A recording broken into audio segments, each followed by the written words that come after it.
ભાવનગરની મધ્યમાં આવેલી 60 વર્ષ જૂની શાક માર્કેટનું બિલ્ડિંગ અત્યંત બિસ્માર હાલત થવા છતાં મહાનગરપાલિકા દ્વારા કોઈ કાર્યવાહી કરવામાં નહીં આવતા વેપારીઓમાં રોષ જોવા મળ્યો છે। શાક માર્કેટનું બિલ્ડિંગ જર્જરિત થઈ ગયું છે, જ્યાં ત્યાં ગાબડાઓ પડ્યા છે। ચોમાસાની સિઝનમાં છત પરથી પાણી ટપકે છે। મનપા દ્વારા સમયસર ટેક્સ વસૂલવામાં આવતા હોવા છતાં રિનોવેશન નહીં કરાતા બિલ્ડિંગની હાલત જોતા ગમે ત્યારે મોટો અકસ્માત સર્જાય તેવી પરિસ્થિતિ હોવાનું વેપારીઓ દ્વારા જણાવાયું હતું। ભાવનગરની મધ્યમાં આવેલી મુખ્ય શાક માર્કેટ કે જે અંદાજે 1960માં બની હોવાનું જાણવા મળ્યું હતું। શાક માર્કેટનું ઉદ્ઘાટન પૂર્વ વડાપ્રધાન જવાહરલાલ નહેરુ દ્વારા કરાયું હતું। શાક માર્કેટનું સંચાલન ભાવનગર મહાનગરપાલિકા દ્વારા કરવામાં આવી રહ્યું છે। 60 વર્ષ વીતવા છતાં ભાવનગર મહાનગરપાલિકા દ્વારા એક પણ વાર રિનોવેશનની કામગીરી કરવામાં આવી નથી। જ્યારે શાક માર્કેટના વેપારીઓ દ્વારા જણાવાયું ભાવનગર મહાનગરપાલિકા દ્વારા સમયસર વ્યવસાય વેરો, સફાઈ વેરો સહિતના ટેક્સ ઉઘરાવવામાં આવી રહ્યા છે। શાક માર્કેટમાં સુવિધાના નામે કંઈ પણ આપવામાં આવતું નથી। શાક માર્કેટનું બિલ્ડિંગ 60 વર્ષ વીતવા સાથે તદ્દન બિસ્માર બન્યું છે। બિલ્ડિંગમાં જ્યાં ત્યાં ગાબડાઓ પડી રહ્યા છે। ચોમાસાની સિઝનમાં તો ચારે તરફથી પાણી ટપકે છે। જોવા જઈએ તો શાક માર્કેટનું બિલ્ડિંગ એવી હાલત છે કે ગમે ત્યારે તૂટીને પડી જાય, કોઈ મોટો અકસ્માત સર્જાઈ શકે। ભાવનગરની મુખ્ય શાક માર્કેટ હોવાથી શહેરભરમાંથી મોટી સંખ્યામાં ગૃહિણીઓ શાકભાજી ખરીદવા અહીં આવે છે। જર્જરિત બિલ્ડિંગના પગલે ગમે ત્યારે કોઈ મોટી જાનહાનિ સર્જાય તેવું તો જવાબદારી કોઈ તે મોટો સવાલ લોકોમાં ઉઠી રહ્યો છે। ભાવનગરની શાક માર્કેટનું બિલ્ડિંગ જર્જરિત છે, સાથે બિલ્ડિંગમાં પીજીવીસીએલના જે વીજ મીટર અને વાયરો છે તે પણ વર્ષો જૂના હોવાથી જેની સ્થિતિ મોટા ભાગે બગડી હોય તેવું લાગી રહ્યું છે। ગમે ત્યારે શોર્ટ સર્કિટ થાય તે નક્કી નહીં। શાક માર્કેટના વેપારીઓ પાસેથી જાણવા મળ્યું છે શાક માર્કેટનું બિલ્ડિંગ જે જર્જરિત થયું છે તે અંગે મહાનગરપાલિકામાં 1997થી લઈ અનેકવાર રજૂઆત કરી છે। વેપારીઓ દ્વારા મહાનગરપાલિકાને 80થી 20ની ભાગીદારીથી રિનોવેશન કરવાની માંગણી કરાઈ છે, તો પણ મહાનગરપાલિકા જાણે કોઈ મોટો અકસ્માત સર્જાય તેની રાહ જોઈ રહ્યું હોય તેમ રિનોવેશન માટે કોઈ કાર્યવાહી કરતું નથી।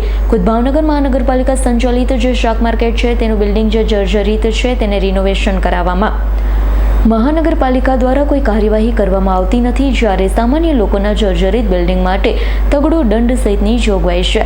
બીજી તરફ જોવા જઈએ તો વીજ વાયરો લટકી રહ્યા છે। શોર્ટ સર્કિટ થાય તો આગની ઘટના બને ત્યારે પૂરા બિલ્ડિંગમાં ક્યાંય ફાયર સેફટીના એક પણ સાધન નથી। મહાનગરપાલિકા દ્વારા પોતાના હસ્તકની બિલ્ડિંગમાં જ અનેક અસુવિધા અને લોકોના જીવ જોખમાય તેવી હાલત છે, છતાં ક્યારે કાર્યવાહી કરશે તે જોવું રહ્યું। ઓકે સાહેબ, શાક માર્કેટ જર્જરિત બની જાય તેની વિશે શું કહેશો? ભાવનગર મહાનગરપાલિકા હસ્તકની શાક માર્કેટ આપણી ગંગાજળ તળાવની અંદર આવેલી છે। ખાસી જૂની શાક માર્કેટ હોવાના કારણે રિનોવેશન વચ્ચે કરાવવામાં આવ્યું હતું, પરંતુ હાલ જે રીતે સ્ટ્રક્ચર રિપોર્ટ છે એની સામે આપણે નવી બનાવવા માટે થઈને આવતા બજેટની અંદર, એટલે કે આ વર્ષ 2025-26ના બજેટની અંદર નવી બનાવવા માટે ડીપીઆર કરવાની જાહેરાત કરીએ છીએ અને આગામી દિવસોમાં આ શાક માર્કેટ નવી બને, આધુનિક બને અને લોક ઉપયોગી બને। આજે જે શાક માર્કેટ છે એમાં ખૂબ પુષ્કળ પ્રમાણમાં લોકો આવી રહ્યા છે અને ભાઈઓ બહેનો આ ખરીદીનો એક અનેરો અવસર જે શાક માર્કેટ છે એમાં પ્રાપ્ત કરી રહ્યા છે, પરંતુ આધુનિકતાથી આ શાક માર્કેટનું નિર્માણ કરવા માટે અમે કટિબદ્ધ બન્યા છીએ।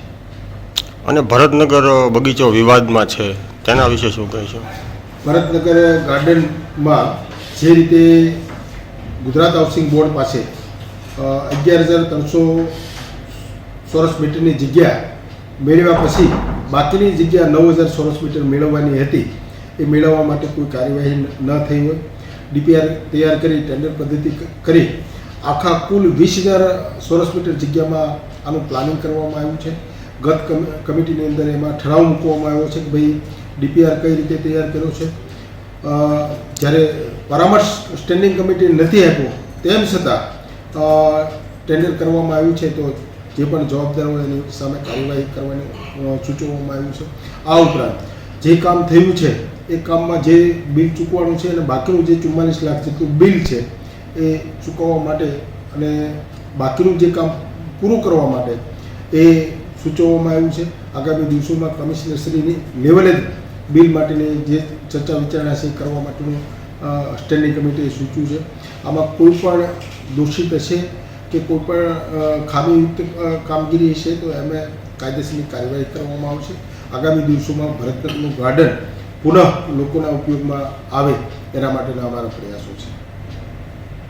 ઇરફાન સોલંકીનો રિપોર્ટ, S9 ન્યૂઝ, ભાવનગર. અમારી તમામ માહિતીથી અપડેટ રહેવા માટે જોડાયેલા રહો S9 ન્યૂઝ સાથે.